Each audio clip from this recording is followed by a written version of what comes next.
Boa noite. Boa noite. Vamos dar o primeiro milagre logo, né? Estava saindo de casa hoje com dor de cabeça.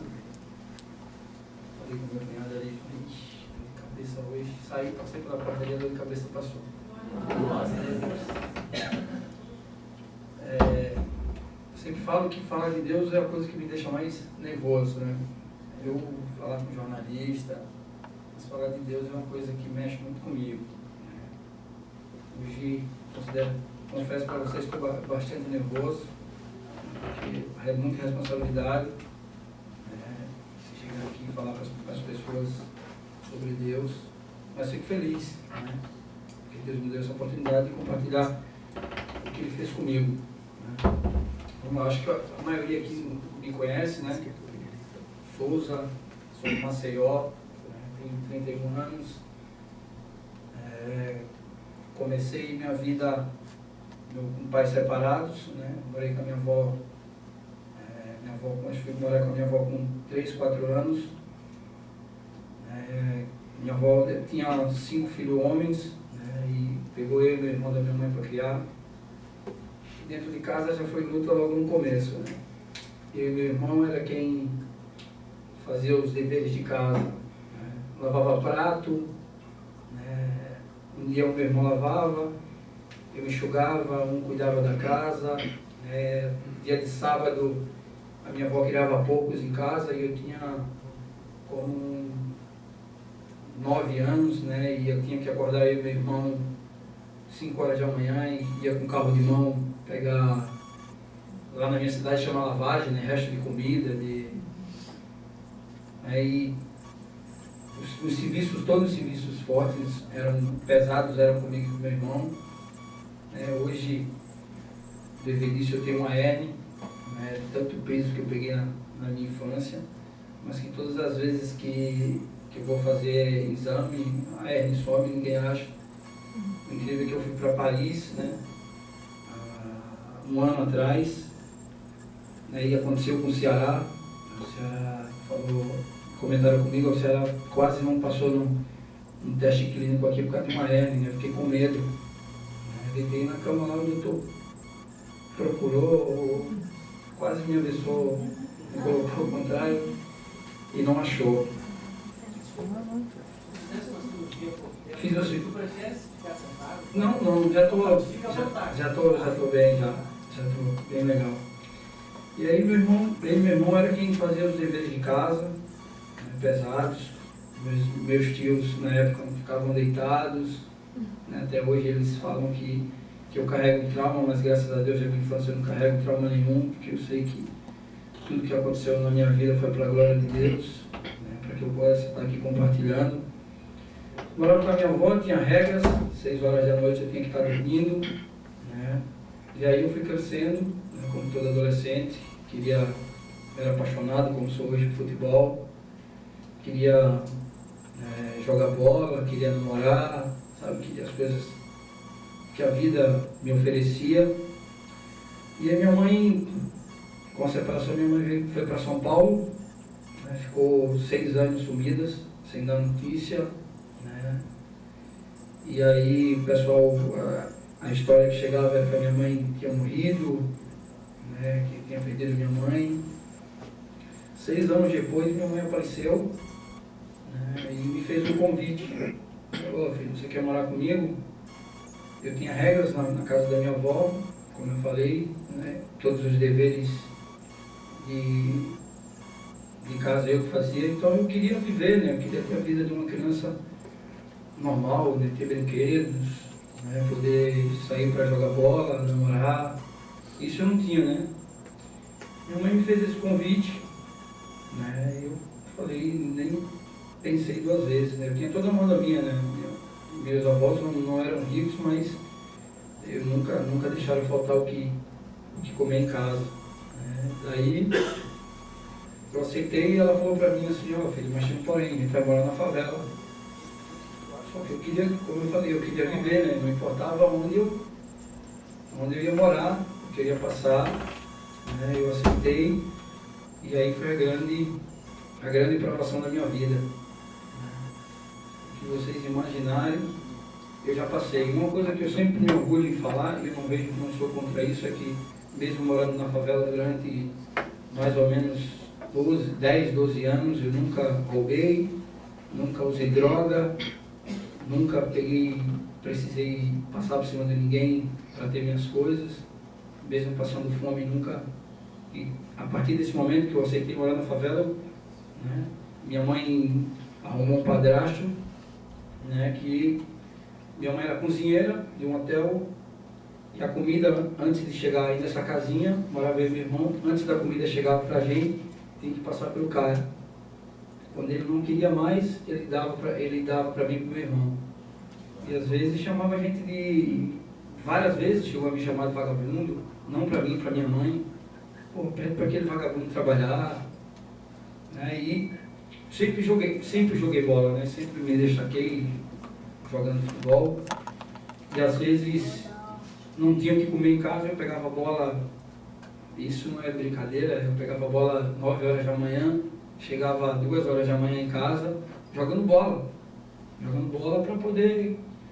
Teve um cara que falou uma vez que, não me lembro quem foi, que jogava bola para poder esquecer a fome, e aí eu passei por isso também.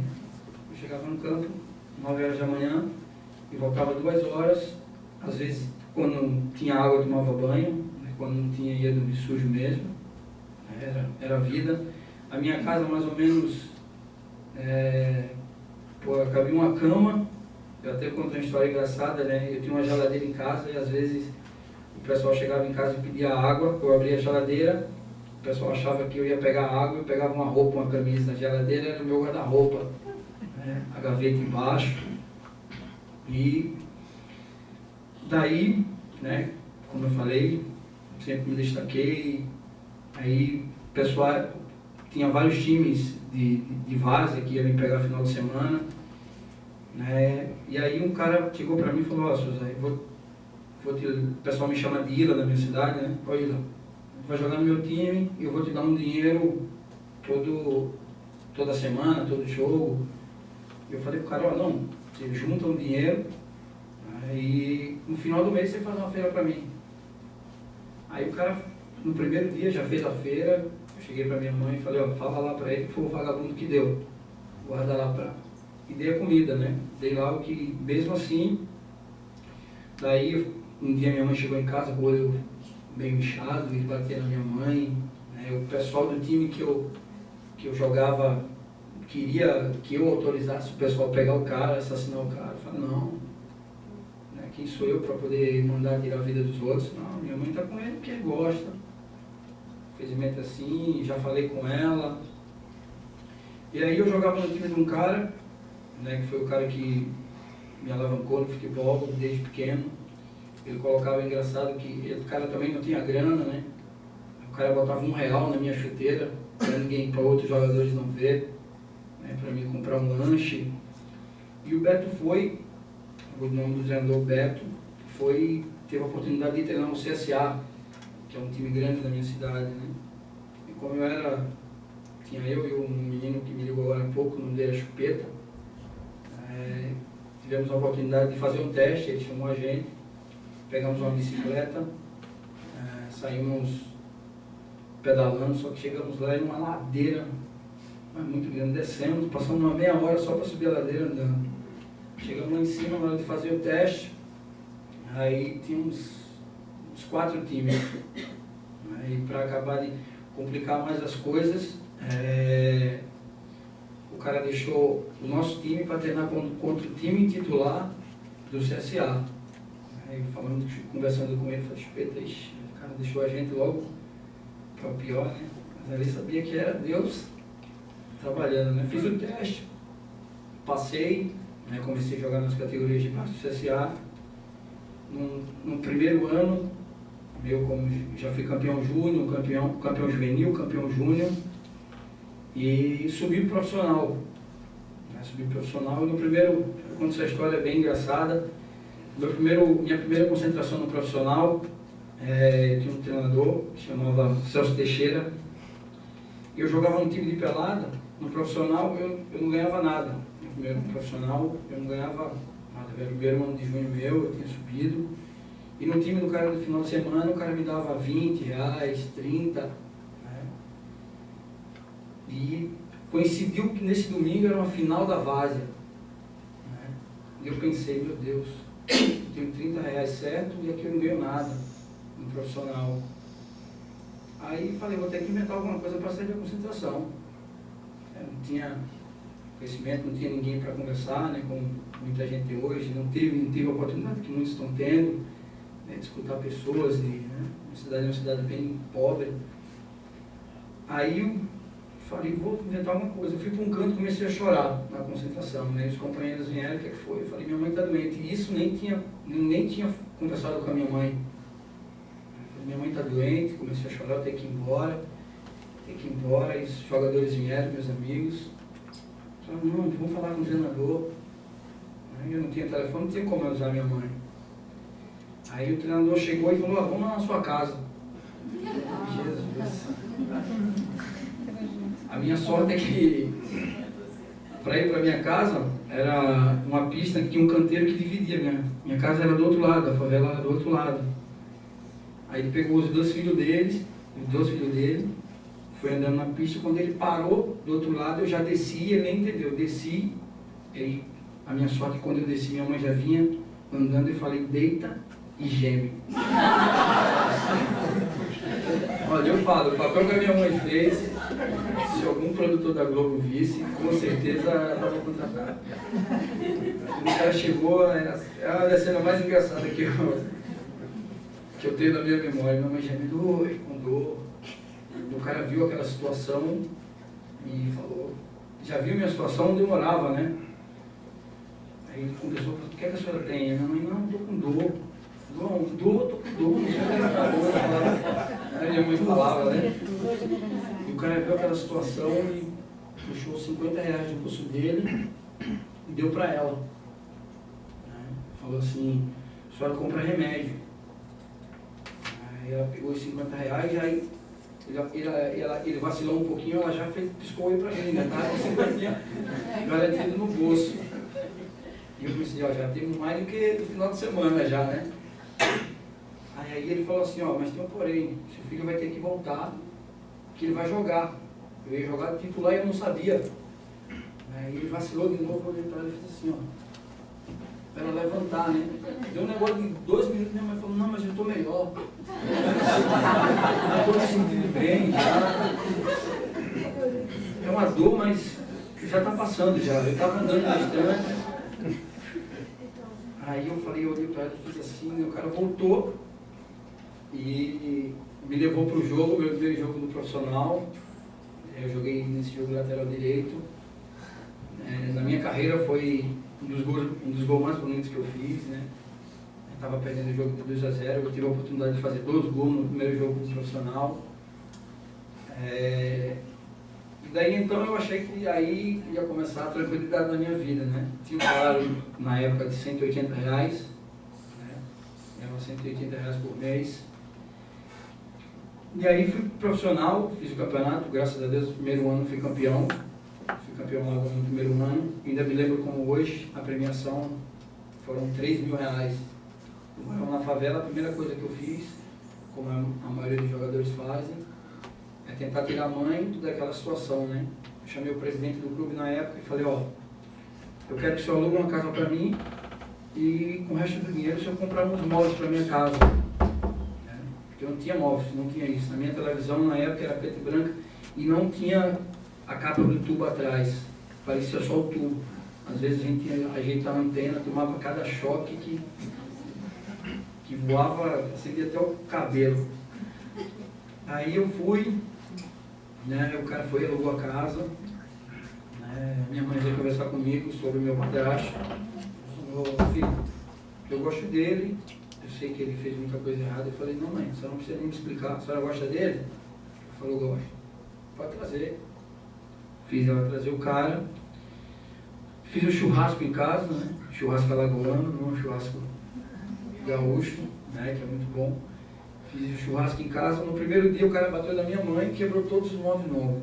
Trouxe a minha geladeira, e graças a Deus que eu não estava na hora, foi uma hora que eu tinha saído, né? Só não aconteceu um desastre na época que um tio meu estava na hora, né? Que a minha irmã viu ele batendo na minha mãe, agarrado com a minha mãe pegou uma faca para poder pegar o cara, e aí meu tio segurou ela, aí deu uma acalmada nas coisas, e ainda brigou com o cara lá. Aí o cara saiu de novo de casa, só que aí eu via o sofrimento da minha mãe. A gente não tinha grana, né? Não tinha como. Eu tinha na época uma bicicleta, minha mãe andava de bicicleta, sabia. E aí minha mãe saía de casa e andava mais ou menos uma hora e meia para ir para a casa do cara. Aí eu falei, meu Deus, o que eu faço? Situação que eu estou, o cara bate na minha mãe, vai morar comigo, me chamava de vagabundo. Eu tinha todos os motivos para carregar alguma mágoa do cara, né? Que graças a Deus eu não tenho, né? Não tenho nenhum. Trouxe o cara, mudei de casa, um lugar mais perto do treino, trouxe o cara para morar de novo em casa. O cara foi, bateu na minha mãe de novo. Aí no final, a minha sorte, que eu achei que ia ter mais tranquilidade, né? Fui vendido para o Botafogo do Rio, eu já estava ganhando, eu tinha sido campeão, ganhava R$800 por mês. Né? Na época eu fui para o Rio ganhando R$8.000. Né? Fui para o Rio, levei minha mãe, meu irmão, né? Eu sempre falo que meu irmão foi um cara que sofreu, passou tudo que eu passei comigo junto. Levei minha mãe, achei que estava tranquilo. Aí que foi que cada degrau que eu ia subindo era uma provação que eu tinha. Cheguei lá, minha mãe, né, e antes de eu voltar um pouquinho atrás, né, que vai passar nisso, eu conheci a irmã do meu cunhado, né, eu passava na rua, que ela morava, todos os dias para ir treinar. Ela era namorada de um amigo meu que jogava bola comigo, não roubei, esperei ela terminar primeiro para depois eu namorar. Foi meio complicado. Vamos torcer. Torci já no finalzinho eu chegava na casa dela, ela largava o cara, largava o meu amigo para conversar comigo, que ela gostava, ela era uma pessoa que tinha uma condição financeira muito boa, né? Estudava em um bom colégio, né? Então ela gostava da minha história. Eu ganhei ela pela simplicidade. Eu conto uma história que uma vez, eu acho que a gente estava se gostando, eu já gostava dela, né? E depois ela começou a estar gostando de mim, ela já tinha deixado o meu amigo, ela morava na favela, ela foi levar uma prima dela em casa. Quando ela chegou em casa, porque a minha casa não tinha banheiro, eu tomava banho na pista, pegava um balde e ficava tomando banho na pista, onde os carros passavam. Na frente da minha casa tinha um pé de almenda que eu deixava a toalha, né? Quando ela chegou, se ela me visse tomando banho, até aí tudo legal, né? Mas quando ela chegou, ela me viu de toalha. A minha toalha era creme, já era branca, mas tão suja, estava creme, com um rombo bem grandão, né? Chegou ela e a prima dela assim, quando eu tomei o susto, eu só imaginei, né? A prima dela pensando, meu Deus, onde você vai se enfiar, filha? Corra daí. A prima dela deve ter pensado isso, né? Porque, sendo bem claro hoje, né? Eu tenho uma filha, mas qual é a mãe hoje, ou o pai que entregaria uma filha para um cara que morava na favela? Né? Isso tem que ser bem sincero mesmo, né? Aí começamos a namorar e fui levar a minha esposa, que a minha esposa acho que era minha namorada na época, em casa. Graças a Deus ela já conhecia como era a situação, chegou em casa. Nesse dia eu botei um lençol maior na cama, porque os pés da minha cama eram tijolos. Eu falei, vou cobrir aqui porque, né, dá uma disfarçada. Mas aí foi pior, quando ela chegou, que ela sentou, que eu fui chamar minha mãe. Quando eu voltei, ela estava olhando um rato que estava andando em cima do negócio. Eu falei, perdi a namorada. Você imagina, um rato. E ela fez que não viu, né? Ela viu, ela me contou depois que viu. Ela falou que disfarçou, olhou para mim. Aí minha mãe veio e falou, minha mãe usou essa palavra, né? Essa é a mulher que eu sempre quis para você. E aí eu vou para o Rio. Cheguei no Rio, morando com a minha mãe louca para voltar do Rio, porque tinha deixado o meu padrasto. E eu segurando, né, eu não ia fazer a besteira, porque a proporção ia ser maior. Você imagina no Rio de Janeiro o escândalo, padrasto do Souza bate na mãe, e eu não queria isso, tinha recém-chegado. Aí isso foi uma época, meio do ano, férias escolares, né? Minha esposa estudava. Aí eu mandei uma passagem para minha esposa, né? E aí começou o ciúme, né, da minha mãe com a minha esposa. Uma vez eu e minha esposa tivemos que se trancar no quarto, porque minha mãe foi com a faca para querer matar nós dois. Tive que trancar a porta, e meu irmão teve que segurar ela. Minha mãe, por tudo que fez, acabou voltando. Chegou na minha cidade e começou a me defamar. Falar que eu botei ela para fora, que eu chamei ela de bruxa. Tudo ao contrário do que tinha acontecido, né? Então eu era um cara na minha cidade que era mal visto, sabe? Totalmente mal visto, era um mau filho, né? Às vezes eu tinha que escutar coisas absurdas, né? Eu chegava nos lugares, o pessoal, por que tu não ajuda a tua mãe? Sempre tive que escutar isso a minha vida inteira, mas sempre fui um cara que nunca liguei para o que as pessoas falam, né? Meu pensamento maior era sempre o que Deus acha de mim. Essa sempre foi a minha grande preocupação. Porque a gente sabe que hoje ninguém consegue agradar todo mundo, né? Tem sempre alguém torcendo contra você. Quando você começa a incomodar muitas pessoas, as pessoas começam a te incomodar, né? Essa é a grande verdade. Minha mãe voltou, começou a me defamar. As pessoas chegavam para mim, falavam um monte de coisa. Eu até, um dia um amigo meu me falou que mandaram um cara me matar. Eu era mau filho, né? E a gente sabe que no Nordeste é um lugar que existe muito justiceiro, né? E o cara falou que o cara chegou perto de mim e foi embora. Chegou perto de mim assim e foi embora, um amigo meu me contou. Minha mãe voltou, continuei trabalhando da mesma forma, sabe? Claro que triste, que eu queria ter o apoio da minha mãe, sabe? Como todo mundo quer, amor de mãe, carinho. Aí minha mãe continuou me defamando, né? No meu casamento, a minha mãe não entrou na igreja, eu casei com a minha sogra que entrou comigo. Mas aí, a partir desse momento do meu casamento, começou a minha transformação, né? Porque no meu casamento eu não ganhei só uma mulher, eu ganhei uma família inteira. Eram famílias, a minha sogra era evangélica, né? A minha sogra e a minha cunhada, né? E tudo que eu não tive do lado da minha mãe, a minha sogra me dava. Tem muita gente que fala mal de sogra, mas a minha, eu sou apaixonado por ela. Uma mulher de oração, uma mulher que com certeza, tudo que eu estou vivendo hoje, com certeza foram as orações dela. Fui em Botafogo, né, ganhando 8 mil reais e ganhava 800 no CSA. Só que no CSA eu ganhava uns 800 reais. No Botafogo eu só tinha no Olerite 8 mil reais. Eu fiquei 8 meses sem receber, né, ainda saí de lá mal visto. O pessoal falando mal, não, que esse cara não joga nada, não sei o quê, e sempre sobra para o mais fraco, né? Ninguém vai tacar pedra num clube grande. Daí eu voltei eu fui emprestado com o Paulo Autuori, fui emprestado com o time do Paraguai, né, o Libertar. Fiquei lá durante 8 meses, fiz um campeonato bom e retornei para o CSA, né, que era dono. O Botafogo não tinha pago os 50% da negociação e eu voltei para o CSA. Então, no Nordeste é assim, quando você volta a estacar zero, acabou. O pessoal já começa, isso aí vai correr na cachaça, isso aí vai, a vida vai, isso aí não tem jeito mais não sei o que. Chegava para pessoas, e eu sempre tive esse ditado comigo, é um ditado que eu carrego comigo, mesmo não sendo cristão, na época não sendo cristão. O pessoal chegava para mim e falava, Deus, isso dá só uma oportunidade. O pessoal sempre falava para mim, eu falava para eles, Deus dá só uma oportunidade para quem não procura a segunda, a terceira, a quarta. E eu sempre falava para minha esposa, né? Eu falava, pode ficar tranquilo, eu vou voltar de novo para um time grande. Vou voltar.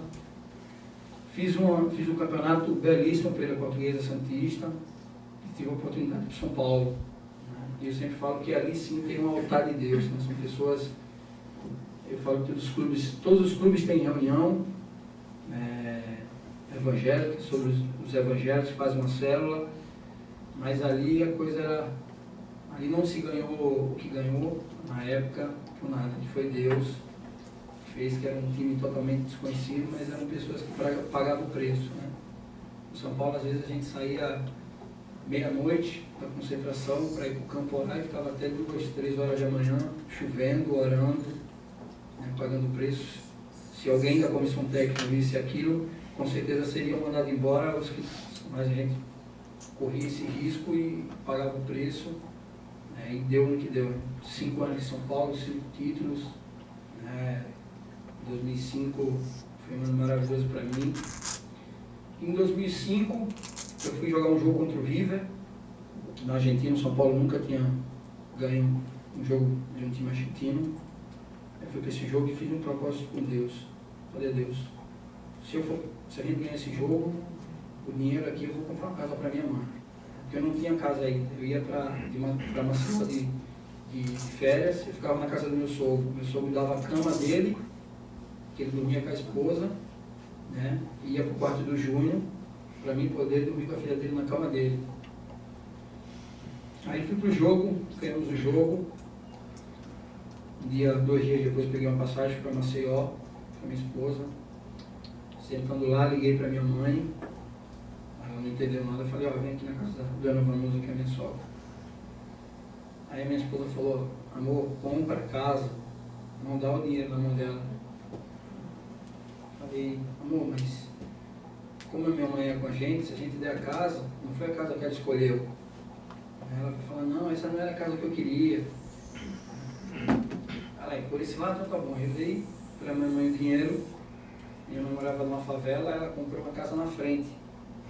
Não saiu da favela, comprou uma casa na frente da favela.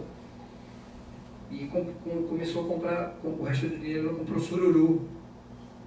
É um marisco que tem em Maceió.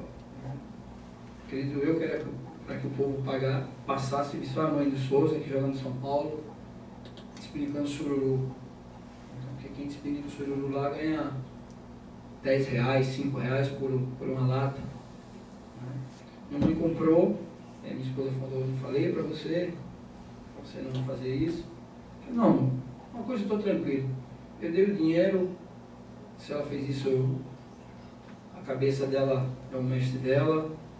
Então, mas aí foi que Deus, por incrível que pareça, aí foi que Deus começou a trabalhar, né? A partir dessa casa na favela. A partir dessa casa minha mãe se converteu, né? A casa hoje é uma igreja, minha mãe hoje é uma pessoa de Deus, totalmente transformada, né? E hoje eu tenho a coisa que me deixa mais feliz, né? Porque hoje eu poderia bem estar em casa, né, com a minha família, mas a coisa que me dá mais orgulho não é grana, não é título, não é o que eu tenho, né, material, mas sim o que Deus fez na vida da minha família. Minha irmã se prostituía, minha mãe ficava na beira de estrada aí para ganhar R$20, desses senhores que ficam passando, né? Minha irmã se prostituía, meu irmão usava droga,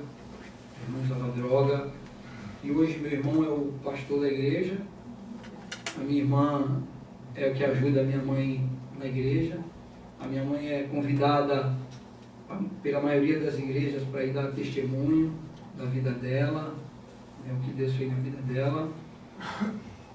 Então, eu chego a me emociono quando eu começo a falar da minha família, né, que Deus fez, né, como se explicar, né?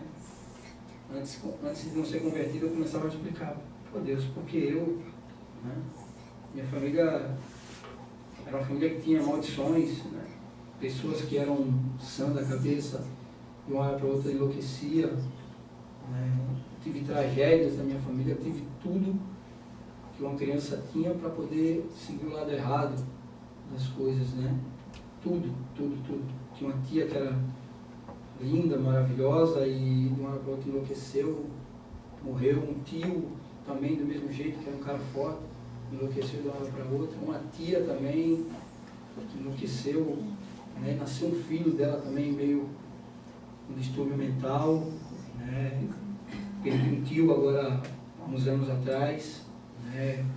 Envolvido com que não presta, porque é difícil hoje uma pessoa, você encontrar alguém que te chame, né? Pode parecer chato, né?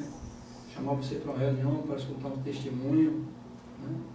A pessoa às vezes está lá hoje, mas, pô, escutar aquele cara falar um monte de bobeira, e como é diferente, né?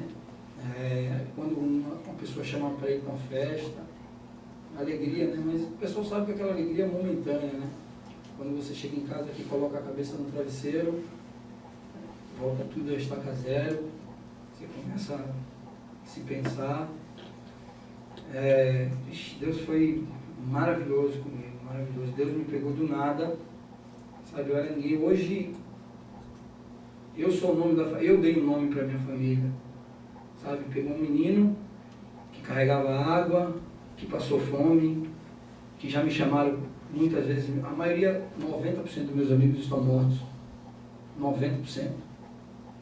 90%. Eu tenho amigos que quando eu estava no Botafogo, andavam comigo colado. Falavam, eu sou teu irmão, porra. Aí quando eu voltei para o CSA, que eu perdi tudo, eu fui na casa do cara pedir o carro dele emprestado, ele com 2 carros na garagem, ele falou que não tinha. Chegou na minha cara e falou, não tem. Para você ver, então eu sou um cara que vivia as duas coisas. Eu não tinha nada, eu comecei a ter as coisas, voltei a estaca zero de novo, né? E comecei a batalhar. Comecei, e hoje me orgulho de não ser um cara que tem um vício com nada, não bebo. Meu vício hoje é vício de menino, de criança, é videogame. Me tranco numa sala que eu tenho lá e fico 2, 3 horas jogando videogame. Não gosto de balada, sou um cara da minha família, um cara de Deus, né? E aí começa, né, a sair as dúvidas, né? Quando você é um cara correto nas coisas que você faz, quando você tem um alvo, né? Porque o alvo da minha vida nunca foi, se eu falar para vocês que eu imaginava ser quem eu sou hoje, eu vou estar mentindo, né? E nem me considero, né? Às vezes eu nem me coloco no devido lugar, sabe? Fui agora há pouco com a minha esposa num evento de moda, né, com ela, e às vezes a gente entende que tem alguns jogadores que o pessoal fala que são meio, acham que tem um rei na barriga, tem muitos que são assim, né, mas às vezes nós pagamos por pessoas maldosas. Eu estava com a minha esposa, uma menina chegou e pediu para tirar uma foto comigo, eu educado, fui lá e tirei uma foto com ela. Quando foi hoje, estava a foto no Clique RBS. Souza na balada, bem acompanhado. A menina nem sabia que quem estava comigo era minha mulher e colocou lá. Quem vê isso, o homem de Deus. Mas se eu for ligar para isso, se eu for olhar para isso, que vale que a minha consciência está limpa com Deus. Estava com a minha esposa. Então, às vezes, né, não só na minha profissão, mas em todas as profissões, existem pessoas, né, maldosas, que querem a vida hoje, né, nós vivemos num país muito competitivo, né? A competitividade é muito grande, um querendo passar por cima do outro, né? O fulano já está naquele cargo, né? Não, está errado, eu tenho mais tempo de empresa, né? Quer atropelar as coisas, mesmo assim, é tudo no tempo de Deus, né? Tive todas as coisas, eu sempre costumo falar isso, né? Fico chateado, uma coisa, eu não vejo nem televisão, por isso que eu vou ver videogame, eu fico louco quando eu vejo às vezes esses meninos, até pessoas mais velhas, presos, falando, não, eu fui roubar porque eu não tinha o que comer. Eu sempre falo que isso é vergonhice, isso é vergonhice. Eu passei fome, e não foram só uma vez, um dia, 2 dias, né? Eu tomava, eu não sei como é que chama aquele suquezinho, é que suco mesmo? Sem açúcar, com bolacha. Eu tenho um trauma que eu carrego até hoje na minha vida, é bolacha creme crack. Eu não consigo ver na minha frente. Entra tudo em casa, menos bolacha creme crack. O que eu comi aquilo, é aquilo macarrão. O cara fez uma feira para mim e levou uns 8 pacotes de macarrão. Eu falei, homem, tem que ter uma carne, um feijão. Em casa não como macarrão só não. Compra um feijãozinho para mim, então eu carrego esse trauma. Eu que tomava aquele suco, se você tomar aquilo ali e for num hospital e bater uma chapa, aquilo ali dá uma chapa. Parece na hora. Você pode ir lá que aparece o vermelhão do Kisuke.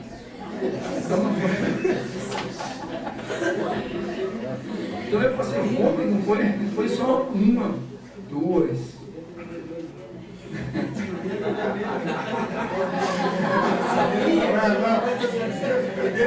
Não, ela é de uva. Ela é de uva. Ela é de uva. Ela é de uva, isso. Não, mas ela é de uva. Ela é de uva. Parece que ela é de uva. Então eu tive tudo, né? Tudo. Às vezes procurava o que comer em casa. Eu tenho um sobrinho, agora há pouco, né? Há uns 4 meses atrás, a minha mãe me ligou, falando que o sobrinho meu tinha sido preso, que estava assaltando. Eu sou radical contra isso.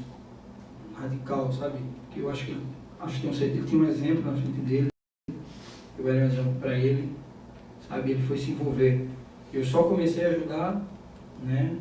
Pela minha mãe. Minha mãe conversou comigo e antes disso a minha mãe tinha levado ele para morar com ela. Estava morando com ela, estava na igreja. Quando a minha mãe dormia, ele saía da igreja e ia fazer as coisas erradas. E eu falei para minha mãe, não vou ajudar.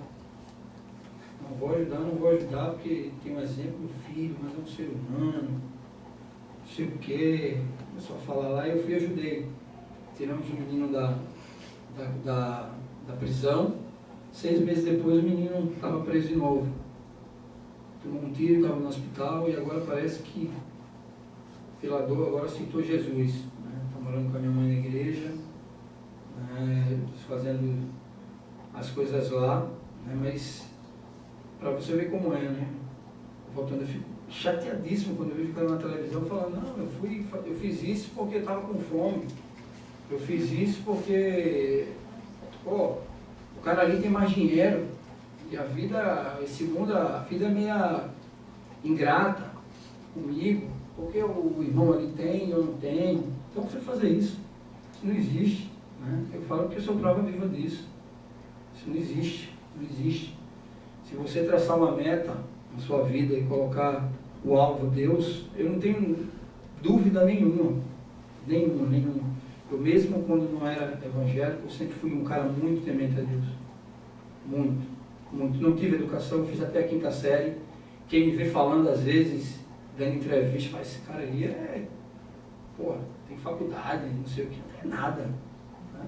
Se fazer meu nome, parece que tem que chamar um japonês para poder ler o que está escrito, né? Mas Deus foi fazendo as coisas na minha vida, né? Eu não tentei apressar as coisas, né? Porque se eu quisesse apressar, com certeza eu estaria com muitos dos meus amigos, né? Porque eu volto a falar, amigo hoje, para chamar você para fazer coisa errada, deu uma porrada. Hoje na minha profissão, o que tem são muitos, mas a gente vê, né? Faz assim, depois cai, né? Não mantém o nível certo, né? Pessoas que não têm, né? Eu tive a felicidade de trabalhar com pessoas de Deus, sabe? Deus, isso foi o grande, Deus, mesmo passando pela dificuldade que eu passei, eu sempre tive uma pessoa de Deus do meu lado, sempre. No São Paulo eu tive Ricardo Oliveira, Mineiro, Bosco, sempre tinham pessoas, sempre. Fui para Paris, né, encontrei o Ceará, né, e conversava com ele, e esse é o nome de Deus. Ele ficava abismado com as coisas que ele falava para mim, né, porque eu era novo na fé. Ele chegava para mim e contava, Suzano, o reino de Deus é tão claro para mim como essa estrada aqui que a gente está andando. Né? O Ceará contou uma vez para mim que estava orando a Deus para falar como que ele ia dar uma Bíblia, né, em francês para cada jogador, né? Porque a Europa em si existe uma rejeição muito grande, né? É uns países que tinham muita guerra, então foi mais pela força do homem, né? Eles têm muito isso, né?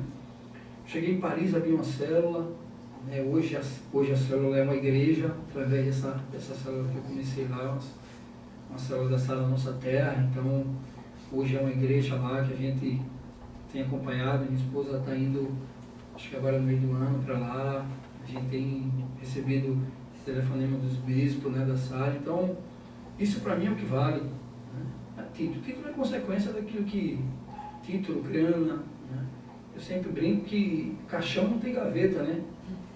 Quando você se apega tanto, né? Você se apega tanto às coisas materiais, né? Esquece da sua família, né? Eu sempre falo, eu machuquei agora, você vê como Deus é tão bom comigo. Eu machuquei numa época que eu estava passando né? E para as pessoas verem que não são só pessoas que não são cristãos que passam por tribulações, né? Estava passando uma grande luta com a minha esposa em casa, era briga, né? E a partir do momento que eu tive a lesão, eu não pensei duas vezes. Deus fez isso para que eu tenha um tempo com a minha família. Eu não tenho nem dúvida disso. Chorei na hora, desesperei, porque a minha segunda cirurgia, como essa, eu sempre falo que não é uma cirurgia qualquer, é uma lição de vida, né? Mas foi o que Deus é, né? Eu fiz uma cirurgia, um mês depois eu fiz um teste que eu já podia correr, uma cirurgia que os médicos dão 6 meses. É só mais 6 meses. Eu falei, ó, o meu médico, ele não tem previsão. O meu médico, se ele quiser que eu volte amanhã, eu volto amanhã. Não tem previsão. Então, a minha perna da cirurgia hoje, quem vê não fala que eu fiz cirurgia, né?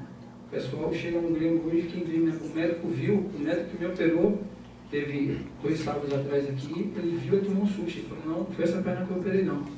Não, doutor, foi essa daqui que o senhor operou sim. Pode pegar aí. Pegava. Rapaz. Falei para o senhor que meu Deus não tem previsão. Meu Deus é um Deus que, se ele quiser fazer agora, ele faz. Eu creio nisso. Aí ele olhou para mim assim, e até disse um ditadozinho, né? Ele falou, pô, benza a Deus. Eu falei, não, não é benza a Deus, não, é glória a Deus. Não é benza a Deus, não, é glória a Deus. E eu estou tendo uma rejeição muito grande, porque eu fiz uma coisa, né? E na minha opinião, foi a coisa mais certa que eu fiz, foi ter operado com o cara, e hoje o médico do Grêmio dificilmente fala comigo, né? O médico de São Paulo teve aí, eu fui apresentá-lo, né? O doutor, o médico que me operou, ele pegou na mão do cara, não deu nem oi e foi embora. É coisas pequenas, né? Pessoas se apegam, coisas que não vale a pena. Mas infelizmente, né, o ser humano é dessa forma, né? É muito... A gente sempre fala, eu estava vendo o bispo falando ontem, né, sobre casais, e eu tinha essa opinião, né, e ontem eu mudei ela. O bispo falou que muita gente fala brigar, o casal que briga é normal, né? O pessoal fala assim, né? Se não tiver briga, não tem amor. Não é assim que o pessoal fala, né? Mentira, você pode viver um relacionamento sem briga, né? A gente que coloca obstáculo nas coisas. Obstáculo, né? Sempre falo que tem um amigo meu, né, o Davi, que ele veio na igreja, que tive a oportunidade, se ele estiver por aqui, trazer ele aqui para dar um testemunho. Ele contou uma historiazinha, né? Que o pessoal sempre comenta que, principalmente a mulher, né? Que a pior dor que tem é a dor do parto, né? E a mulher suporta, né? Mas a mulher não suporta uma barata. Né? Quando ela vê uma barata, ai! Começa a pular, né? Então ele falando que ele começou a entender que o problema não é a barata. O problema é da maneira que nós vemos a barata, né? Então olha para a barata como se a barata fosse um monstro, poderosa, né? Em coisas que nós suportamos grande, né? Passamos por grandes tribulações, mas coisas pequenas fazem a gente duvidar da nossa... Eu sempre fui nos cultos, né? Eu sempre fui nas reuniões de atletas, né? No clube. Eu sempre fui um cara que escutei música gospel, sabe?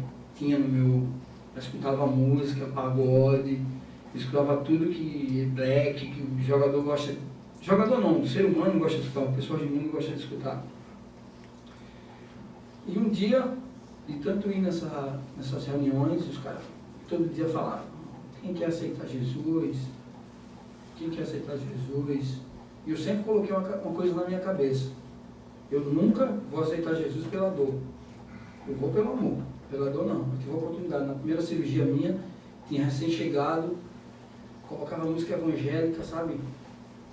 Uma música da Aline Barros. começava a chorar no carro. Eu falava, não, mas agora não. Eu vou sarar e vou voltar. Assim eu não vou não. Pela dor eu não vou. Eu prometi que eu não ia pela dor. Aí fiquei bom, esqueci, né? Esqueci. Eu voltei a jogar 10 jogos, eu fiz 9 gols. Né? Eu fiz o gol mais importante dos últimos 15 anos de São Paulo. São Paulo fazia 11 anos que não participava da Libertadores.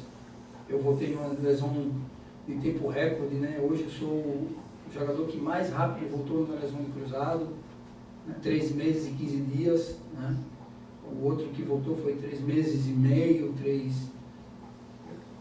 Voltei, fiz esse gol, esqueci tudo, né?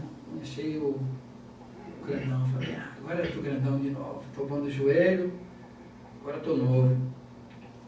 E aí continuava indo nas reuniões, né? E o pessoal escutava o mineiro pregar, saía dali uma benção, quando chegava dentro do ônibus, colocava aí esquecia tudo. Entrava aqui, saía do outro lado. E eu sabia que eu tinha uma dívida com Deus. Acho que todo mundo sabe, né? Cada um sabe de onde veio, né? O que soou para ter o que tem. Né? Cada um tem sua dívida. Uma hora, né? No estado a pessoa fala, não, preciso sanar essa dívida. Isso aconteceu comigo. E um certo dia, eu recebi uma visita no CT de São Paulo do pastor Marcos Feliciano. Nossa, eu escutava o DVD daquele cara ali, eu virei fã dele. Nas pregações, assim, todas as pregações, todos os jogos, antes de jogos, principalmente jogos difíceis, eu pegava uma pregação daquele cara, era batata. Eu decidi o jogo brincando.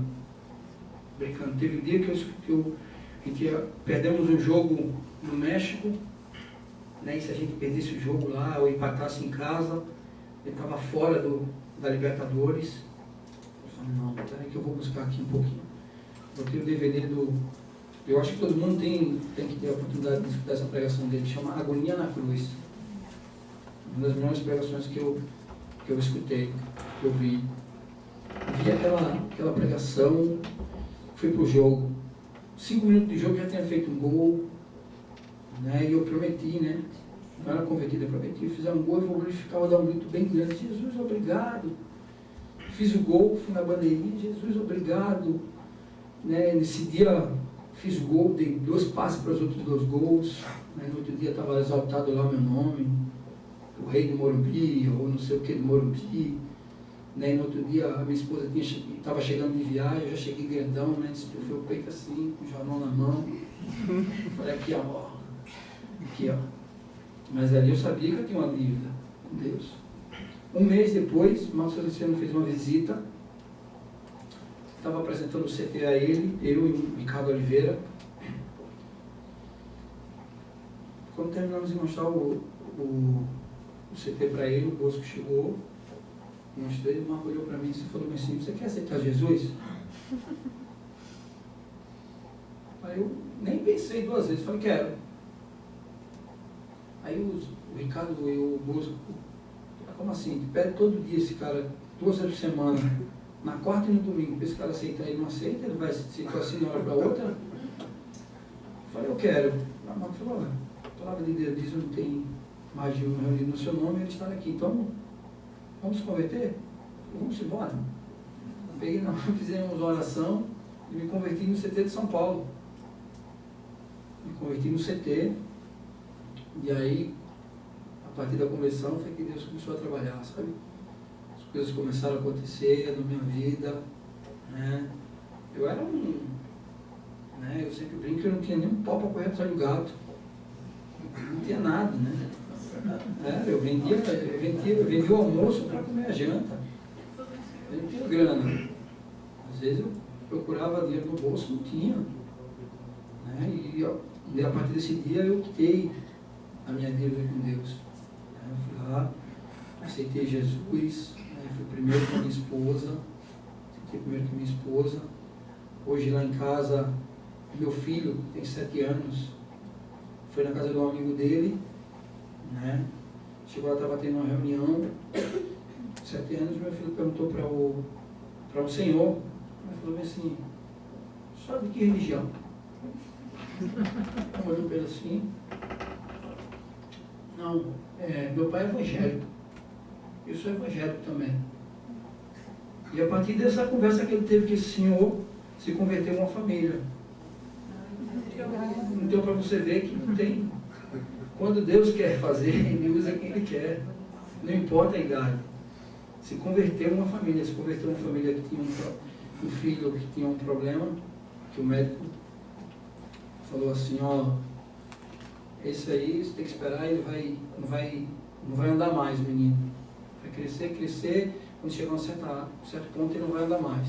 E essa mulher foi na reunião, e eu comecei a contar o que Deus fez na minha vida. Uma vez eu fui fazer uma cirurgia na boca e eu tinha um dente em cima do outro dente. Tirei um raio-x lá e falei, que é isso? O médico falou, vai ter que fazer uma cirurgia aí, bicho. E eu tenho medo, medroso que só. Meu Deus, foi uma cirurgia. Mas eu vou, vamos lá.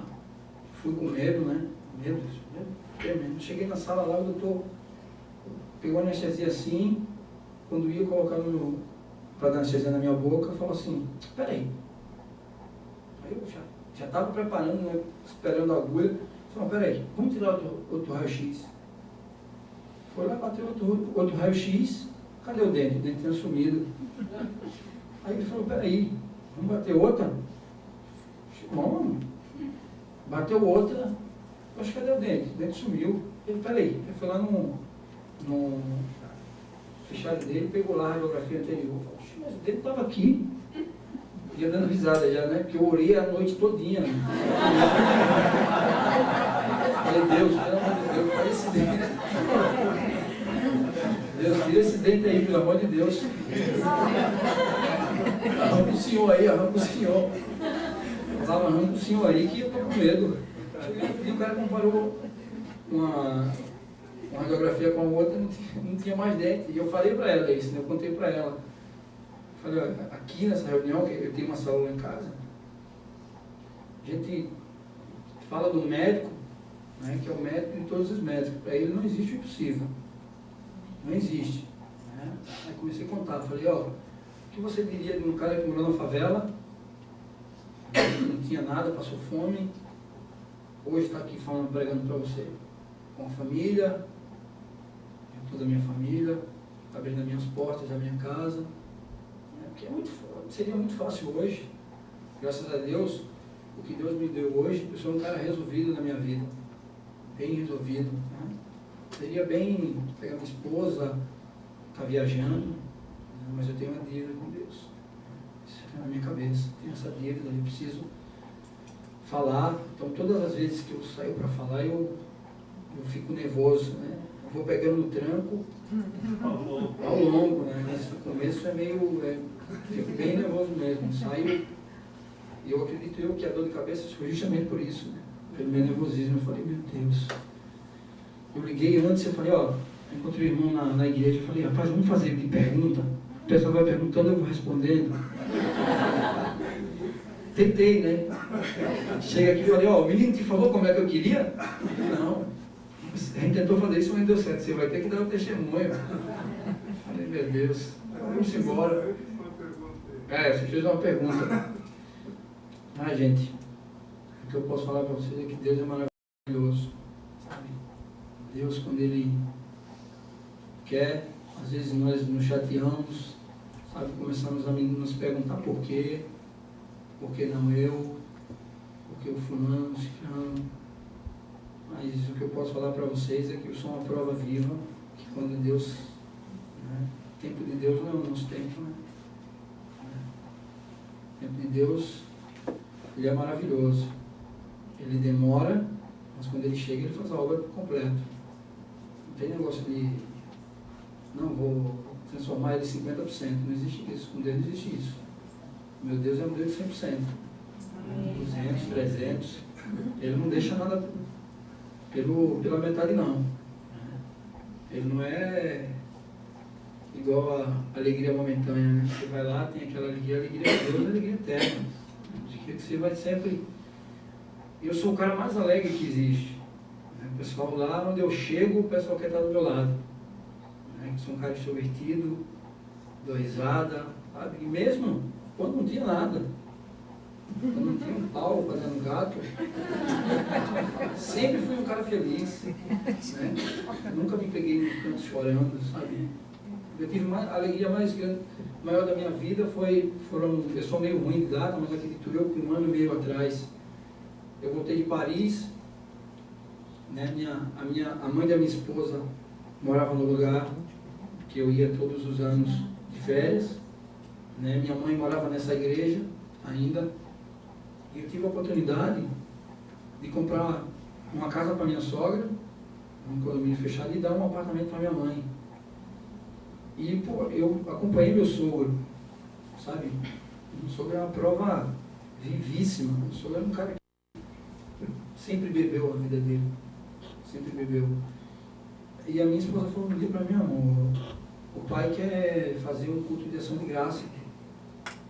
Eu falei, como assim? Quer agradecer a Deus. Né? Sabe, eu cheguei na casa do meu sogro, quando eu vi meu sogro dando o testemunho dele, eu confesso a vocês que foi o dia que eu mais chorei da minha vida. Eu não conseguia falar nada, sabe, vendo aquelas pessoas. E eu comecei a me perguntar naquele dia, agradecer a Deus e falar, Deus, por que eu, Deus? Que eu? Obrigado, Senhor. O Senhor está me dando a oportunidade. Eu sei que eu estou aqui, não é para ganhar grana, sabe? Eu sempre falo, grana é consequência daquilo que você faz. Né? Se vocês fazem as coisas corretas, com certeza o dinheiro ele vai vir tranquilamente. Né? Tranquilamente. Então, poxa, quando eu vi aquela cena, sabe, eu baixei a cabeça, o pessoal tentava falar comigo e ninguém conseguia. Ninguém conseguia, sabe, levantar minha cabeça. Se o culto, não vou mentir para vocês, se o culto foi 1 hora, foi 1 hora de choro, sem parar. Todas as vezes que... Difícil, eu lembro de poucas coisas da minha infância. Não lembro de tudo, sabe? As coisas que eu lembro, se eu contar aqui, a gente vai passar, porque eu fui humilhado de tudo, sabe? Humilhado de tudo, tudo. Já dormi na rua, sabe? Meus familiares, eu chegava para dormir, às vezes fechava a porta, eu tive que dormir na rua. Dormir na rua, não é lento, sem nada, sabe? Dormi, minha família fechou as portas para mim. Mas eu tinha, volto a falar, eu tinha tudo para ser um cara que não gostava da minha família, não gostava da minha mãe.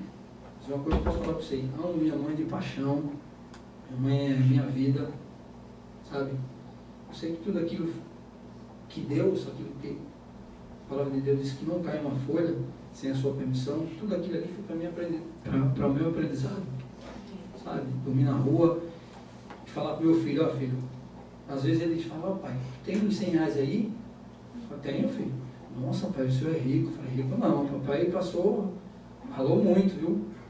Então começa a valorizar as coisas que você tem.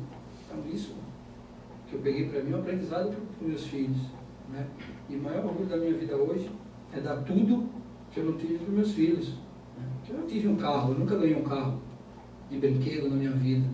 Sabe? Eu não tive essa infância de dia das crianças. Nunca tive isso, eu não sei o que é isso. Meus filhos sabem, graças a Deus. Né? Posso dar essa oportunidade para eles, e ele querer uma coisa, e lá estamos aqui, filho. Né? É a coisa que eu mais me orgulho. É chegar, meu filho pedir uma coisa, eu chegar na cama lá, filho. Né? E criar eles sem bater. Né? Que eu aprendi uma coisa com uma pessoa que não é do mundo, que não é evangélico. Né? Foi perguntado para uma pessoa, para o Paulo Tuori, o repórter perguntou para ele, falou, pô, você não tem um perfil do Grêmio? Aí o Paulo perguntou, qual é o perfil do Grêmio? É um cara que grita, que esperneia, que planta bananeira, não sei o quê. Aí o Paulo chamou o cara e falou, posso fazer uma pergunta para você? Pode. Quando você quer fazer o seu filho entender alguma coisa, você precisa plantar bananeira, você precisa bater. O cara não. Então pronto. Quando eu quero que meus jogadores entendam alguma coisa, eu não preciso estar fazendo teatro. Sabe? Minhas coisas são bem resolvidas. É no treinamento. Então, às vezes nós queremos resolver as coisas da nossa forma. Não é? E não é assim. Deus em primeiro lugar de tudo, de tudo, de tudo. É isso, gente. Só uma pergunta para ti. Pela bondade que você tem no teu coração, para anotar, que é bom para nós todos. Não era o teu pai, ele se converteu, conseguiu ajudar ele, porque ele precisava da tua ajuda. Foi até bom. Foi até bom você ter perguntado isso, porque, como eu te falei, é muito longo o meu testemunho. Sabe, eu saio daqui, eu lembro tudo, mas na hora dá um branco. É verdade. Por isso que eu falo que jogar bola é fácil. O difícil é falar de Deus. Isso aí é coisa de responsabilidade. Responsabilidade é você passar as coisas de Deus. São coisas que você tem que... Então, às vezes, vai dar um branco. Esse meu padrasto, eu tive um problema com ele em 2008. Agora há pouco. Ele estava já separado da minha mãe há 5 anos. E o cara faleceu. E saiu uma matéria em Maceió falando que eu deixei meu pai morrer. Meu pai morreu há 15 anos atrás. Meu pai mesmo.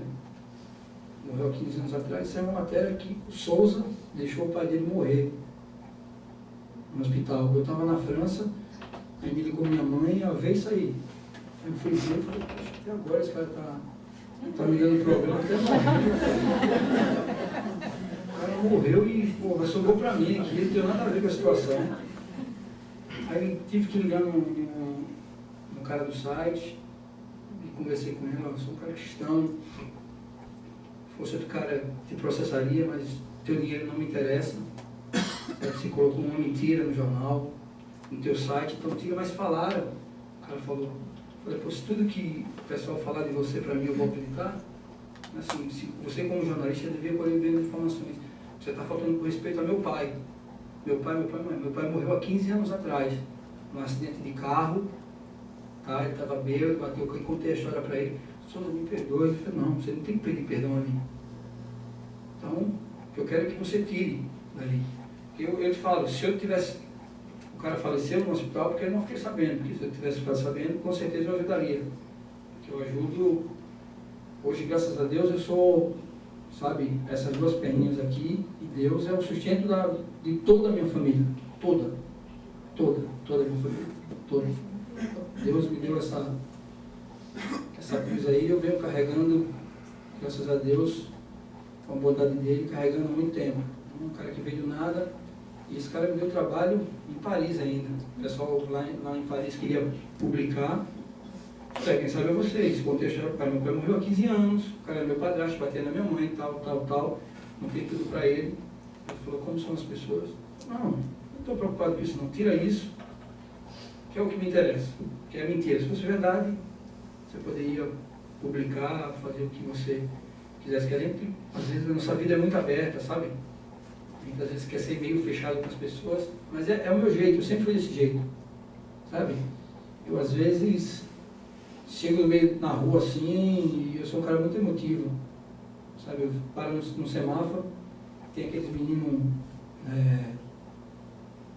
pedindo dinheiro ali, eu vou, pego R$50 e dou pro menino. Aí começa a chorar, sabe, dentro do carro. Oh Deus, Jesus, começo a falar, que situação, né? Eu passei por isso e hoje eu tenho o que eu tenho.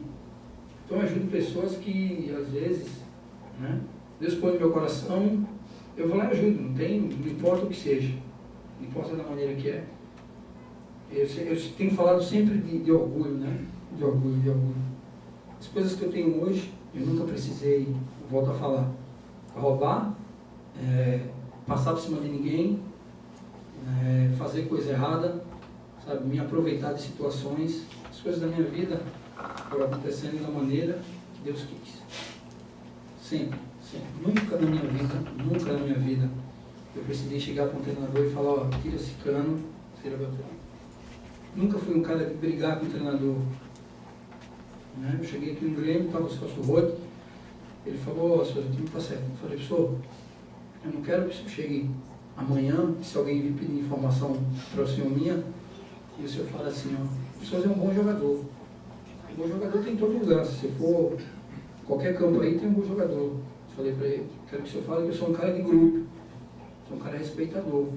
E hoje o Celso me vê, me abraça, encontrei ele agora domingo, me abraçou, me abraça, é um cara super, super meu amigo. Você quer fazer pergunta? Vai lá, pede desculpa a ela, tá? Entendeu? Sempre fui um cara bem respeitado, sempre.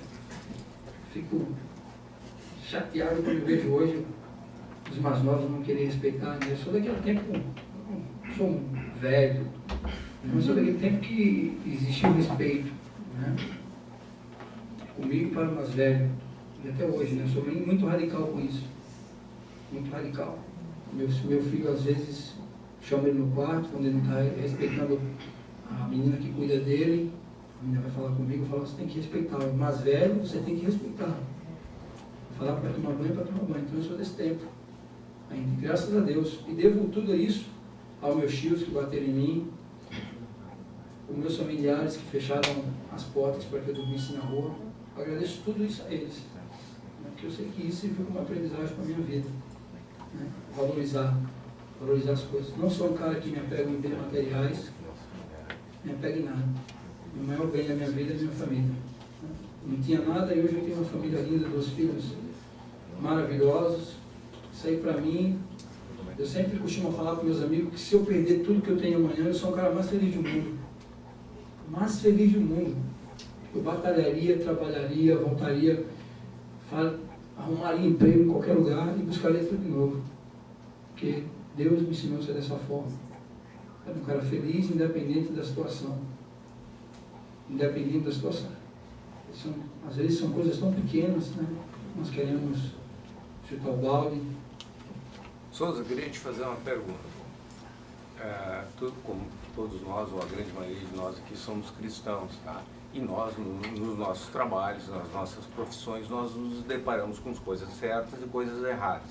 Mas eu quero falar em específico na tua profissão. Eu acompanho futebol, te acho um jogador extremamente técnico e leal. Eu quero falar só sobre lealdade. E aí tu vai jogar com alguns jogadores que não têm o espírito cristão de jogar exclusivamente na bola. E essas pessoas, a gente sabe que eles jogam de uma forma não tão leal. Como é que tu te comporta, né, nesse tipo de situação? É uma das coisas mais complicadas, porque o cristão, ele é assim, né? O cristão, quando você faz 300 coisas boas, ninguém fala nada. Né? Ninguém fala nada. Você pisou no pé de um jogador, o cara já te tira um monte de pedra. Né? O pessoal hoje costuma falar que o cristão não pode fazer nada. Ele acha que o cristão não vai no banheiro, né? Que o cristão não tem necessidade. Nós temos a mesma necessidade que as outras pessoas têm. Né? Mas isso é uma coisa bastante complicada. Sabe? Eu fui jogar um jogo da Libertadores ano passado, esse jogo eu desci da cruz. Eu já fiz, me dá uma licença aqui um pouquinho que eu volto já. Contra o Cruzeiro. O Hélio Paulista, né, que é tido entre os jogadores como o jogador que mais provoca, ele fez um gol aqui no começo do jogo, né, e foi para a torcida e pedindo para a torcida gritar o nome dele e tal, dando ele fazendo ironia. Eu cheguei nele, educadíssimo, falei, faz o gol, comemora com os jogadores. Já teve a confusão lá, o negócio que o Max chamou o cara de macaco, tá esse clima ruim aqui, não faz isso. Eu achei que ele ia matar, né? Ele chegou para mim e falou assim, olhou para mim de cima para baixo e falou, tu é o que mais agita, rapaz. Aí eu falei, eu sou o que mais agito, velho. Tô te dando um conselho pro bem, para não ter que torcedor invadir aqui, ter pancadaria, ou vocês saírem aí e criar tumulto. Aí ele fez assim, tu é o que mais agita mesmo. Eu falei assim, dá licença aqui um pouquinho que eu vou descer aqui um pouquinho, tá? Aí desci, dei uns empurrão nele, teve uma confusão lá. Aí cheguei no vestiário, o menino, aí já vem, né, aquele negócio, né? Mas Souza, mas que é isso, bicho? Falei, irmão, eu sou carne e osso, às vezes a gente... Entendeu? Eu falei, pô, irmão. Mas é difícil porque, pô, muita gente provocando, muita gente maldosa, sabe, jogando futebol. Tem pessoas, né, Eu já trabalhei com pessoas que mandavam machucar os outros. Vai lá e dá uma porrada naquele cara, tira ele de campo. Eu ficava calado porque ele não perguntava a minha opinião. Né? Eu sempre fui um cara, ninguém gosta de pedir minha opinião, a verdade é essa. Porque eu sou um cara bem claro naquilo que eu falo. O pessoal fala que eu sou polêmico, não sou polêmico, eu sou claro. Perguntou, eu falo aquilo que é certo. Se eu achar que é certo aquilo, eu vou falar. Né? Dou em que doer. Né? Perguntar qualquer coisa, eu falo, ó, é isso.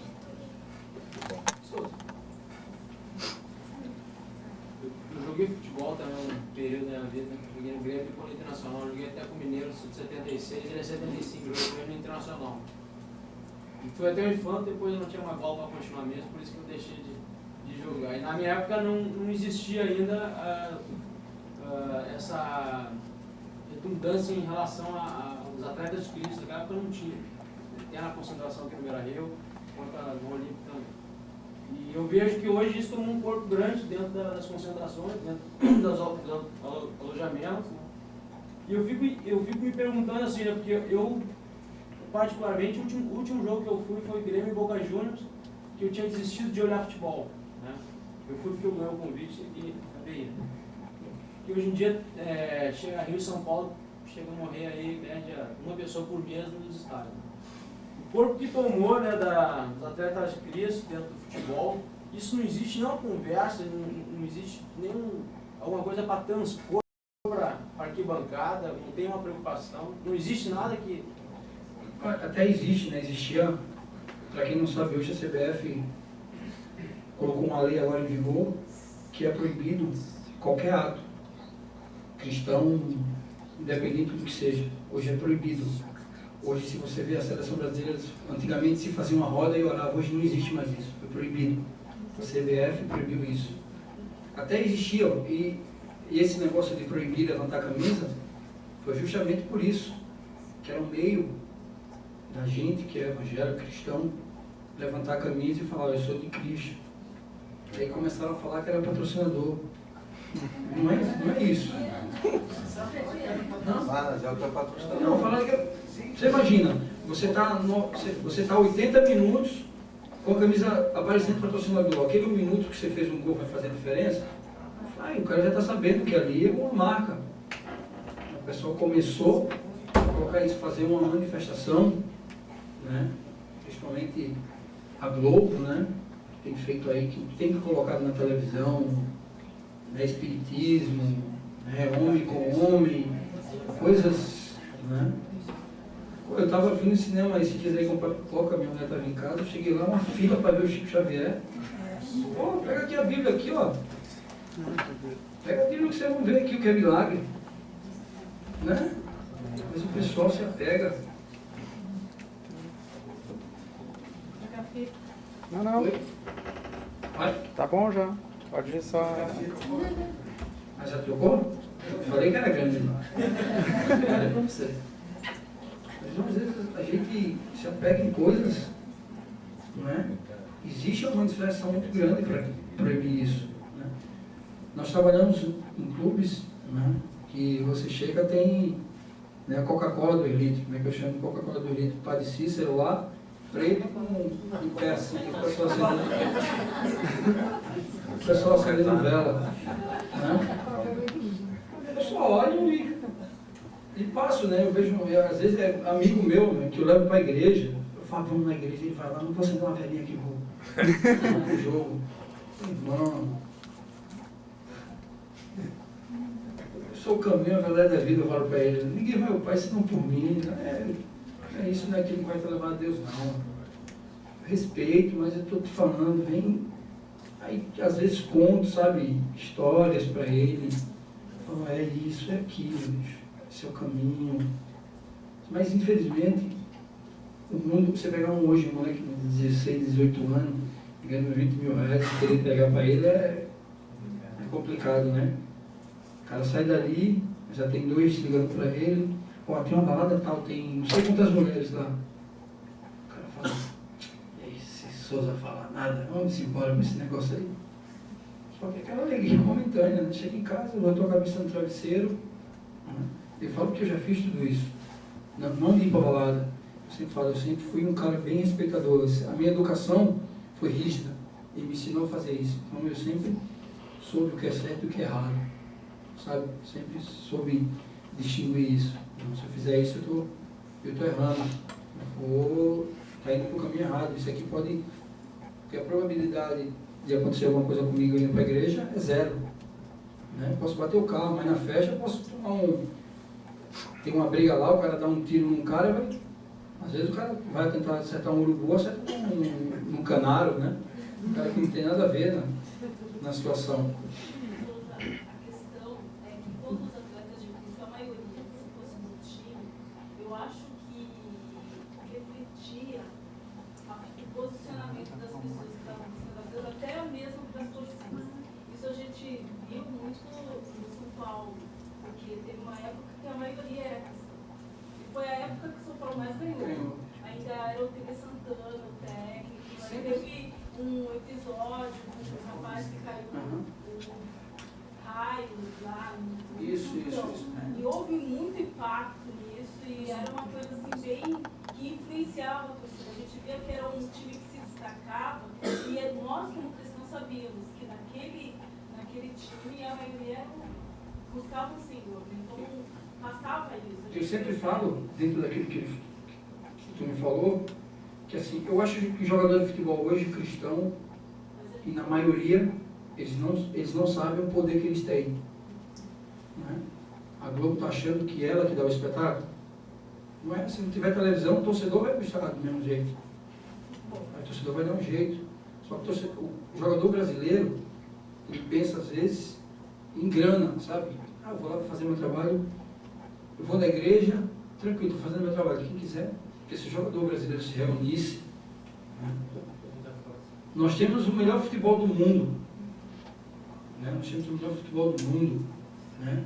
O Kaká hoje está entre os 5 mais influentes do mundo. Né? Um cara que era tido aí que não ia conseguir jogar futebol, teve uma lesão cervical, lá na piscina de cinema rasa, que é o cara mais, é o 5º, né? Está entre os 5 mais influentes do mundo. Então o jogador de futebol não sabe a força que tem. Não existe isso, né? Às vezes eu falo, né, nas reuniões lá com o pessoal, gente, vamos se unir aqui, mas fala. Daqui a pouco, né, falou, na hora de fazer, ninguém faz. São poucos que fazem. Bom, para a gente poder dar um encaminhamento, eu gostaria que tu deixasse uma mensagem, uma pergunta. O que tu aconselharia para as pessoas? Para uma pessoa, nós lemos na Bíblia que nós não devemos ter ídolos. Quando a pessoa, por força das circunstâncias da sua carreira, se torna um ídolo, qual é o conselho que tu diz? Nós temos filhos, amigos, pessoas que veem o futebol como um todo, mas não enxergam a individualidade de cada um. O que tu nos aconselha? O que tu pode dizer? Qual é a tua experiência como ídolo, como pessoas que te tornam um ídolo? O que tu pode dizer? O que de melhor tu pode deixar para nós como conselho? Daqueles que admiram o que vocês fazem. Olha, isso é bem complicado, né? Porque você acaba, torcedor, você acaba mexendo com a emoção, né, das pessoas. Eu já tive ídolos, né? Eu sempre falo que jogando, que eu vi melhor até hoje foi o Romário, mas sempre falo que o meu ídolo maior sempre foi Deus, independente se eu era cristão ou não. Eu sempre fui um cara temente a Deus. Deus transformou a minha vida. Né? Você ser ídolo, você ser um cara bem sucedido na sua profissão, é consequência daquilo que você faz. Né? Eu, particularmente, eu te falo hoje, eu não me considero, eu não me vejo hoje assim. Eu olho para o meu passado assim, às vezes, e falo, meu Deus, a minha esposa às vezes fala comigo, às vezes você não se coloca no devido lugar. Mas a minha, sabe, Deus me ensinou desse jeito, sabe, e tentar ser o cara mais normal possível. Tem lugares que eu vou que você não acredita. Eu já fui em lugar que o pessoal parou assim e falou, você é o Souza? Eu falo, sou, o cara não acredita que eu estava ali. Mas o que eu sei é que o ídolo, ou o que seja, tem as mesmas necessidades que que o ser humano tem. Sabe? As pessoas às vezes falam assim que jogador de futebol, na tua época já escutava isso, né? Jogador de futebol não pode tomar cerveja, jogador de futebol não pode ir em tal lugar, tem que ficar em casa. Não, jogador de futebol, desse jeito, o cara vai pro céu, o cara não bebe, o cara não, né? Às vezes, a gente tem que olhar pra gente, não começar a olhar, porque se a gente olhar, eu sempre aprendi uma coisa, esse é o grande exemplo que eu quero deixar, nunca olhar para o ídolo, sabe? Para o ídolo homem. Se você olhar para o ídolo homem, você vai pecar, você vai se corromper, né? Tem que olhar para Deus. Esse não tem como você não tem como você olhando para Deus se você se decepcionar. Se as pessoas olharem para mim, elas vão se decepcionar, com certeza. Que o único que foi puro e mesmo assim foi rejeitado pelo povo foi Deus. Então, conselho que não olhem para mim, não me tenham como exemplo, sabe? E assim, pegue coisas da minha história e tente encaixar nas suas, mas não me tenham como exemplo. Porque hoje, se você olhar para o homem, é certo, você peca. Nós temos um exemplo bem claro hoje. Tiger Woods era, eu não sei quantos milhões de seguidores, quantas pessoas não decepcionaram com ele. A única pessoa, eu garanto para vocês, que vocês não vão decepcionar com ele é Deus. Único exclusivamente. Se você olhar para Deus e ter Ele como seu ídolo, você vai ser recompensado, você não vai ser decepcionado, você ainda vai ganhar coisas mais preciosas do mundo, que não é dinheiro, que não é status, que não é ser ídolo, né? Que é a vida eterna. Né? Isso é o que nós buscamos, né? Isso é o que eu busco, isso é o que eu tento passar pelas pessoas. O que eu tenho hoje, carro, grana, isso aí é consequência, isso aí vai ficar. Isso aí, quando morrer, vai ficar aqui, um monte de gente brigando, não, isso aqui é meu, isso aqui vai ter. Mas eu vou estar lá na glória. Então, o alvo sempre foi esse, sempre foi Deus. Sempre foi Deus. Procurei sempre entender isso. Deixa eu te fazer uma pergunta sobre isso. Não sei que a gente já está em horário. Vou perguntar. Mas, enfim, eu acredito que muitas pessoas estejam aqui, porque às vezes a gente passa por algumas provações na vida e Deus bota o dedo na moleira. E quando se é criança, né, como tu disse, que a infância é tão difícil, quando se é criança, se quer carrinho, se quer Páscoa, se quer Natal, e a gente procura coisas melhores, mas quando criança tu não tem ainda essa percepção, essa maturidade. Eu me pergunto em fé, porque eu estou aqui em busca de uma fé, que eu creio que estou achando. A minha pergunta é, essa fé que tu tens hoje, tu adquiriu, tu nasceu com ela, que foi porque a vida, né, te apresentou situações muito difíceis. E tem horas que a gente só pede a Deus quando está na dificuldade. A grande maioria, né, das pessoas. 90% das pessoas, o 99%, né? É a primeira palavra que as pessoas falam, eu sempre brinco, né? Você pode pegar na minha cidade chama macumbeiro, sabe? Esse cara. Você pode perguntar, botou um revólver na cara dele, é o primeiro nome que ele chama, ai meu Deus. Vai chamar pelos santos dele. A primeira pessoa que ele chama é Deus. Então eu fui adquirindo isso com a vida. A vida foi me dando essa fé. A vida. Como eu te falei, né, no começo, tudo. Mas eu sempre confiei, sabe, confiar. E a vida te prega peças, aquilo que tu me falou às vezes. Você está confiando, quando você está com total confiança, que acontece uma coisa. Você começa a se perguntar. Porque o pessoal acha hoje assim, né? Você se converteu, amanhã você já vai ganhar na loteria, vai ficar milionário, né? Se fosse assim, pô, eu não estaria aqui, cada um estaria na sua casa orando, né? O mundo inteiro seria cristão. E não é assim. No evangelho você vai ter os mesmos problemas que você tem quando você era do mundo. Só que tem uma coisa. Você tem alguém para chegar e conversar, é uma pessoa que resolve. Não pela metade. Resolve 100%. Né? Eu sempre coloquei meus problemas a Deus. Não teve fome, o pessoal fala que A pior coisa do mundo é passar fome. Teve. Não teve fome, dormir na rua, sabe?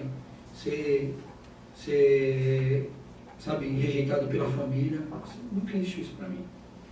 Não estou falando aqui com a máscara, eu estou falando sendo sincero, nunca tive isso. Eu nunca cheguei mesmo com fome e falei assim, mas Deus, pô, eu tenho, porque essa é a grande pergunta do cristão hoje, né? Eu oro todo dia, vou para a igreja todo final de semana, eu ajudo as pessoas. Filho, você vai passar pelos mesmos problemas. Deus passou, né? Quantas vezes Deus foi tentado? Né? Hoje meu grande exemplo é Deus. Meu grande exemplo é Deus. Tudo que eu faço, eu espelho em Deus. Sabe? Nada me dizia. Eu vou te falar que não aparece coisas? Aparece. Aparece, sempre apareceu. Só que eu sou um cara, além de tudo, que sou muito humilde. Não humilde em dinheiro, eu sou humilde em chegar e falar assim, Deus, eu errei, me perdoa. Sabe? E isso aqui que Deus quer. Que nós se humilhamos, sabe? Nós chegamos para Ele, Deus, me perdoa, Senhor. Eu fiz a coisa errada. Ô Senhor, vem na minha vida, transforma a minha vida. Só com palavras. Né? E às vezes a gente vê pessoas aí que querem melhorar a tua vida, querem grana. Vem cá que eu vou. Vem aqui que eu vou tomar um negócio aqui, mas tu vai ter que deixar um dinheiro aqui. A pessoa fala, Deus não. Deus quer Deus quer que nós sejamos humildes. Deus foi o cara mais humilde que eu conheci na minha história. Né? Deus curava as pessoas e falava, vai lá e não conta a ninguém. Né? Hoje em dia, a primeira coisa, o primeiro milagre que acontece é você cair contando todo mundo. Hoje, eu fiquei sabendo que mandaram um menino embora do Grêmio, um querido, sabe? Estava lá uma semana, um menino feliz. Mandaram o menino embora. Contaram para mim. Eu fiz uma reunião com todos os jogadores, chamei a comissão técnica. Eu falei, isso não pode acontecer, o cara é trabalhador. O cara ganha R$400 por mês, vocês mandaram o cara embora. O cara até uns dias atrás, o cara era o querido de vocês. Não, traz o cara para cá. Eu poderia bem, o cara não é nada meu. Poderia pensar assim, mas esse não é o meu pensamento. Esse nunca foi o meu pensamento. Eu sempre fui um cara que gostei de ajudar. Pego os moleques da base, às vezes chamo. Eu sei que às vezes falo, mas eu falei. E acontece muito isso. Então, a minha fé eu adquiri com as provações que Deus foi me dando. Deus ia me provando e eu ia passando. E passando de cabeça erguida, sem chorar. Todas as vezes que eu chorei, foi um choro de alegrias, sabe? Choros, sabe, de conquistas, sabe? Eu nunca chorei com fome. Peguei meu irmão uma vez chorando com fome, não estou com fome. Eu falei para ele assim, eu vou tirar a gente daqui. E eu na hora que eu falei, se Deus quiser, eu não falo mais isso, Deus quer, sempre quer, né? Depende da gente. Eu falei, eu vou tirar a gente daqui dessa situação. Minha casa não cabia nem um Fusca dentro. A história é meio engraçada, minha casa não tinha banheiro, minha casa tinha sacola plástica. Eu fazia necessidade na sacola plástica e jogava na rua. Eu não tinha banheiro, minha casa era tudo. Tudo. Hoje eu tenho uma belíssima numa casa, poderia vir, sabe, estar se engloriando com isso, mas isso não é o meu alvo. Tudo aquilo que eu passei foi para que minha fé fosse fortalecida. Hoje eu sou o que sou e agradeço todas as pessoas que acharam que agiram mal comigo. Porque não agiram, só me ensinaram coisas da vida. Então eu tiro hoje as coisas de letra. Vem uma aprovação, eu chego, como se eu jogando bola, vai para lá, tiro de letra.